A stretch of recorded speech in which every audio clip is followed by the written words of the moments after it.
Selamat datang di channel Media Nanggro.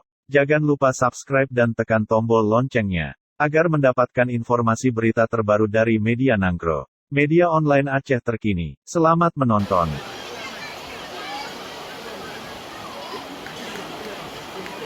Juga punya banyak destinasi wisata alam yang menarik. Salah satu contohnya adalah Krueng Sarah yang menyegarkan. Seiring dengan alam Aceh yang masih banyak belum tereksplorasi di segi wisata, kita bisa memilih lokasi wisata yang cocok untuk mengisi hari libur. Tidak hanya pantai, sungai di Aceh sangat menarik dikunjungi dan dijelajahi.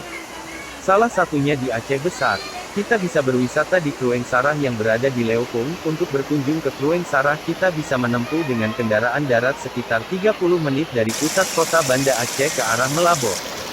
Di lokasi ini kita bisa bersantai piknik bersama keluarga dengan suasana sungai di pinggir perbukitan yang indah. Berwisata di Aceh memang seru, dan rata-rata masih alami. Tak heran, airnya yang beriak tenang dengan kedalaman dari mata kaki hingga sepinggang orang dewasa membuat tempat ini aman dan nyaman buat anak-anak. Pastinya tempat ini cocok sekali untuk tempat rekreasi bagi pria.